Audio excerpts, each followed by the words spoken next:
Assalamualaikum warga Tatargaluh, selamat akhir pekan. Semoga warga Tatargaluh senantiasa sehat dan sejahtera di akhir pekan ini. Warga Tatargaluh, bulan Maret ini merupakan bulan Pilkades serentak yang akan digelar oleh pemerintah Kabupaten Ciamis, yang mana pada penyelenggaraannya akan diikuti oleh 76 desa yang tersebar di 25 kecamatan yang akan menggelar Pilkades serentak di bulan Maret tahun 2022. Berdasarkan keputusan Bupati Ciamis nomor 141.KPTS.702/HUK/2021 tentang penetapan tahapan pemilihan kepala desa serentak di Kabupaten Ciamis tahun 2022 di tanggal 8 Maret 2022 ini telah sampai pada tahapan di mana semua desa dari 76 desa peserta Pilkades serentak telah menetapkan bakal calon menjadi calon kepala desa dengan jumlah calon kepala desa sebanyak 209 calon kepala desa. Selain berita mengenai tahapan pemilihan kepala desa serentak di Kabupaten Ciamis tahun 2022, sejumlah informasi penting terkait agenda yang telah dilaksanakan oleh pemerintah Kabupaten Ciamis yang telah kami siapkan untuk menemani Anda di akhir pekan ini.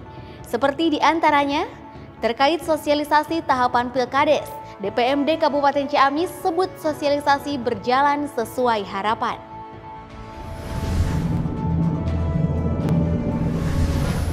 Upaya tingkatkan PAD, Sekda Kabupaten Ciamis terus maksimalkan potensi termasuk Bank Galuh.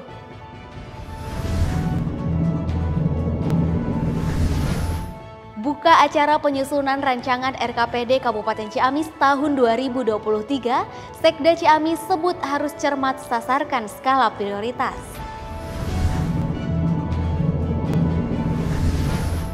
Sejumlah berita lainnya juga telah kami siapkan yang terangkum dalam Warta Ciamis dalam sepekan. Bersama saya Rima Adriani, inilah Warta Ciamis dalam sepekan.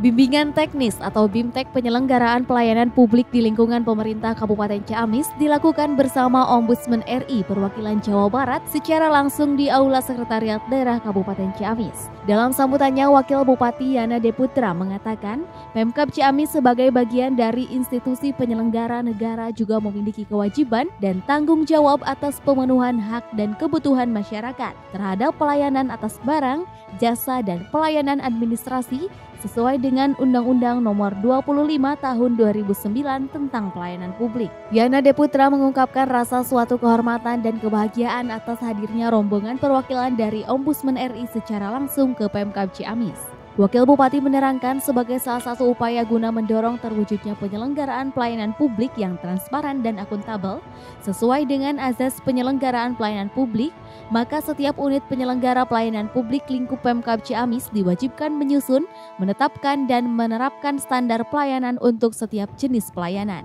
Beliau juga menambahkan SP4N Lapor di Kabupaten Ciamis ini alhamdulillah sudah berjalan dengan baik. Sementara itu, Dominikus Dalu S. laku PLH Kepala Perwakilan Ombudsman RI Provinsi Jawa Barat menginformasikan bahwa pada beberapa waktu lalu pihak Ombudsman RI telah memberikan penghargaan secara langsung kepada Bupati Ciamis Herdia Sunaria di Bandung. Ombudsman berharap bahwa kerjasama ini tidak terbatas pada forum ini saja. Kedepan Ombudsman akan semakin terbuka dan siap membantu untuk terus meningkatkan standar pemenuhan pelayanan informasi publik di Kabupaten Ciamis. Pemerintah Kabupaten Ciamis menggelar acara pisah sambut Dandim 0613 di Aula Setda Kabupaten Ciamis. Acara tersebut dihadiri langsung oleh Wakil Bupati Ciamis Yana Deputra, didampingi Sekda, unsur Forkopimda, beserta para kepala OPD di lingkup Pemkab Ciamis. Pada acara tersebut, Letkol Infantri Wahyu Alfian Arisandi SIPM IPOL yang baru secara resmi menjadi Dandim 0613 Ciamis, menggantikan dari jabatan yang sebelumnya di bawah pimpinan Letkol CZ Ida dan Ramdhani Esos MAP. Sementara itu, Letkol CZI Dadan Ramdhani Esos MAP sendiri kini secara resmi menjabat sebagai Pabandia 3 Faskon Slogan Mabesat. Pada kesempatan tersebut, Wakil Bupati Ciamis Yana Deputra juga mengucapkan banyak terima kasih kepada Letkol CZI Dadan atas dedikasi dan tanggung jawabnya selama menjabat di Kabupaten Ciamis, terutama atas sinergitasnya Ciamis ini tetap kondusif, aman, stabil, terutama dalam kondisi pandemi yang selama ini melanda. Sebanyak 63 orang mahasiswa yang terdiri dari putra dan putri lulusan STEI Arisalah melaksanakan wisuda perdana dengan penuh hikmat yang dilaksanakan di Gedung Islamic Center Ciamis. Sebagai tamu agung pada prosesi wisuda tersebut, Wakil Bupati Ciamis Yana Deputra dalam sambutannya mengatakan rasa gembira dan penuh kehormatan atas undangan yang diterimanya kaitan pelaksanaan acara wisuda perdana STEI Arisalah dengan penuh hikmat dan perasaan bangga. Menurutnya, STEI Arisalah dengan basis pesantren dan kearifan lokalnya telah membantu pemerintah Kabupaten Ciamis dalam mewujudkan kesuksesan program sektor pendidikan dan peningkatan SDM, sekaligus IPM Kabupaten Ciamis khususnya dan Provinsi Jawa Barat. Wakil Bupati juga berharap semoga STEI Arisalah ini ke depan akan terus hadirkan para sarjana ekonomi Islam yang tentunya sangat diperlukan bagi pembangunan ekonomi di Kabupaten Ciamis dalam meningkatkan taraf ekonomi di Kabupaten Ciamis. Wakil Bupati Ciamis Yana Deputra menghadiri acara peringatan Isra Mi'raj Nabi Muhammad SAW di halaman Masjid Al-Huda Desa Langkap Sari, Kecamatan Banjaranyar pada Sabtu malam 5 Maret 2022. Dalam acara tersebut juga Wabub Ciamis berkesempatan meresmikan bangunan Madrasah Diniyah Ta'miliyah Awaliyah atau MDTA Al-Huda yang berlokasi di Blok Cibeet, Dusun Karangmulya, Desa Langkap Sari, Kecamatan Banjaranyar. Peresmian ditandai dengan pengguntingan pita oleh Wakil Bupati Ciamis dengan didampingi camat dan segenap jajaran tokoh agama. Dalam sambutannya, Wakil Bupati Ciamis mengapresiasi jajaran panitia atas telah diresmikannya bangunan Madrasah Diniyah tersebut. Beliau mengungkapkan masyarakat harus bersyukur bahwa dengan adanya DTA ini berarti ada yang membina dan mengarahkan anak-anak sebagai generasi muda kepada jalan keselamatan di dunia maupun di akhirat. Terakhir, Wabub juga mengajak di peringatan Isra Mi'raj ini agar dijadikan momen untuk sama-sama meningkatkan keimanan dan ketakwaan kepada Allah Subhanahu wa Ta'ala. Wakili Bupati Ciamis, Sekretaris Daerah Haji Tatang membuka pelaksanaan seleksi bakal calon kepala desa atau balon kades di Aula Visip Universitas Galuh Ciamis pada Sabtu 5 Maret 2022. Ada sebanyak 19 orang yang mengikuti seleksi tambahan balon kades, diantaranya dari Desa Imbanagara 6 orang, Desa Bangbayang 6 orang, dan Desa Purwadadi 7 orang. Sekretaris Daerah Kabupaten Ciamis Haji Tatang menjelaskan pelaksanaan seleksi tambahan dilakukan berdasarkan ketentuan Pasal 25 Permendagri Nomor 112 Tahun 2014 tentang pemilihan kepala desa. Dalam aturan tersebut menyatakan bahwa balon kades yang memenuhi syarat lebih dari 5 orang, panitia melaksanakan seleksi tambahan. Haji Tatang menegaskan kepada balon kades bahwa kegiatan seleksi tambahan dilaksanakan secara netral dengan melibatkan tenaga akademisi profesional. Sekda Ciamis pun berharap pelaksanaan rangkaian tahapan pemilihan kepala desa Kabupaten Ciamis tahun 2022 berjalan dengan sukses. Ia pun mengingatkan agar dalam pelaksanaan Pilkades pada 27 Maret 2022 mendatang agar disiplin menerapkan protokol kesehatan. Pilkades serentak di Kabupaten Ciamis akan digelar di bulan Maret tahun 2022 ini. Sebanyak 76 desa dari 25 kecamatan akan menggelar Pilkades serentak yang pemungutan suaranya akan dilaksanakan pada hari Minggu 27 Maret 2022. Sejumlah tahapan telah dilalui berdasarkan keputusan Bupati Ciamis tahun 2021. Seperti tahapan Pilkades tanggal 8 Maret tahun 2022 ini, yang mana 76 desa peserta Pilkades serentak telah menetapkan bakal calon menjadi calon kepala desa dengan jumlah calon kepala desa sebanyak 209 calon kepala desa.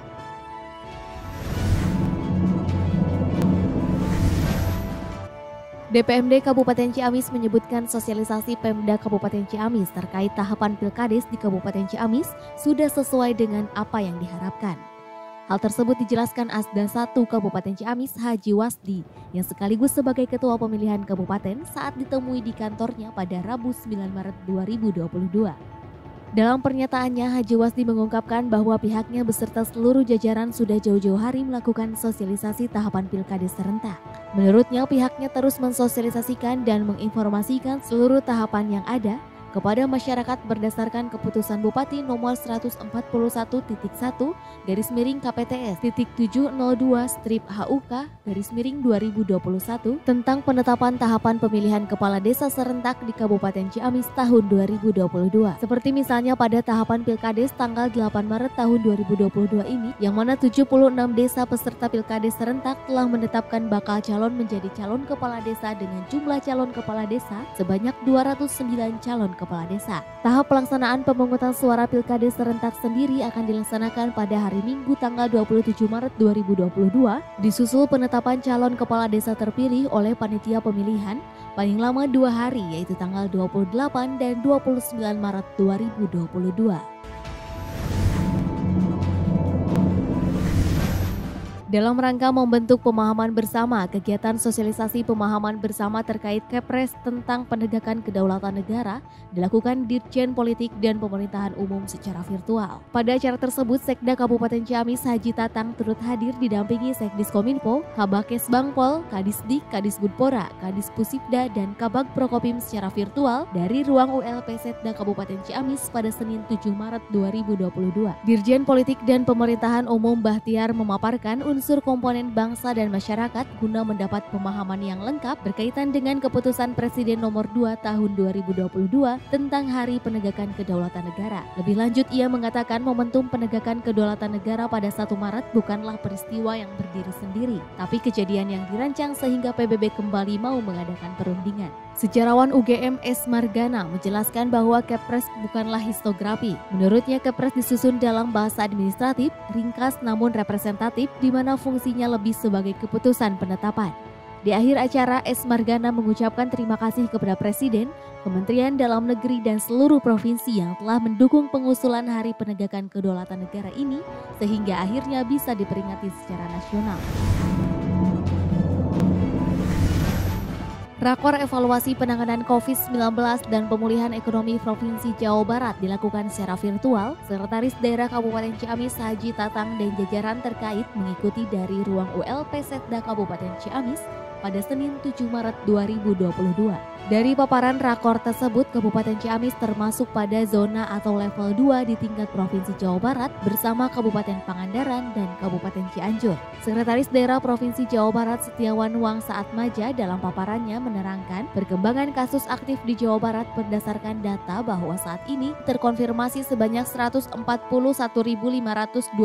orang dan kasus aktif 151.253 orang atau menempati posisi kedua di tingkat nasional. Setiawan mengarahkan agar dalam penegakan prokes di wilayah PPKM agar terus dilakukan dan terus diawasi karena kasus COVID-19 saat ini cukup panjang dan pengawasan pun harus cukup intensif. Selain hal tersebut, ia juga mengarahkan agar masing-masing kabupaten atau kota agar memperketat prokes dan pengawasan pelaksanaannya. Setiap kabupaten atau kota terutama yang belum mencapai target dosis 2 agar mengakselerasi vaksin dosis kedua dan booster. Dalam memaksimalkan manajemen pengelolaan keuangan milik Pemda yang dikelola oleh Bank Galuh atau Perumda BPR Galuh Ciamis, Sekretaris Daerah Kabupaten Ciamis Haji Tatang sosialisasikan pengelolaan keuangan yang berdasar standar perbankan dengan jajaran pengurus Bank Galuh di ruang Oprum Setda Kabupaten Ciamis pada Senin 7 Maret 2022. Menanggapi dan mengevaluasi pengelolaan keuangan Bank Galuh, Haji Tatang menekankan kepada jajaran kepengurusan Bank Galuh agar secara keseluruhan dapat memahami arah dan kebijakan dari BPR Galuh. Sekalipun yang tentu jika berdasarkan jam kerja memang sudah puluhan tahun. Sekretaris Daerah menuturkan visi dan misinya Bank Galuh sudah jelas dan yang pastinya juga sudah dipahami dan pemahaman ini perlu dimengerti oleh semua jajaran. Pada pertemuan tersebut, Sekretaris Daerah berharap kepada Dewan Pengawas, Dewan Direksi dan jajarannya agar menjadi satu persepsi satu pemahaman. Haji Tatang berharap ke depan Bank Galuh dapat semakin menguntungkan sehingga bisa menjadi potensi pendapatan asli daerah atau PAD untuk kesejahteraan nantinya dan dengan pertemuan ini menjadi motivasi bagi semuanya. Penyusunan rancangan RKPD Kabupaten Ciamis untuk tahun 2023 telah dibuka Sekretaris Daerah Kabupaten Ciamis Haji Tatang dan diikuti bersama seluruh pejabat SKPD dan camat secara offline dan online yang terpusat dari Aula Bapeda Ciamis pada Rabu 9 Maret 2022. Sekretaris Daerah Kabupaten Ciamis menjelaskan kegiatan ini dimaksud untuk merumuskan program prioritas pembangunan yang dibutuhkan bagi rencana kerja pemerintah daerah pada tahun 2023 yang akan datang. Nyusunan rancangan RKPD Kabupaten Ciamis untuk tahun 2023 dibuka Sekda Ciamis Tatang dan diikuti bersama seluruh pejabat SKPD dan camat secara offline dan online yang terpusat dari Aula Bapeda Ciamis pada Rabu 9 Maret 2022. Saat membuka acara, Sekda Haji Tatang menuturkan sebagaimana diketahui bersama sesuai dengan Permendagri nomor 86 tahun 2017 tentang tata cara perencanaan, pengendalian, dan evaluasi pembangunan daerah. Menurutnya kegiatan ini dimaksud untuk merumuskan program prioritas pembangunan yang dibutuhkan bagi rencana kerja pemerintah daerah pada tahun yang akan datang. Menurut Haji Tatang, untuk mencapai rumusan tersebut perlu adanya langkah-langkah sinergis, terpadu, kolaboratif, dan inovatif sehingga mampu memberikan nilai tambah bagi upaya pemecahan masalah yang masih dihadapi dengan memperhatikan pula isu strategis di lingkungan yang lebih luas. Warga Tatargaluh, itulah rangkaian kegiatan pemerintah Kabupaten Ciamis yang berhasil kami rangkum dalam sepekan di minggu kedua bulan Maret 2022.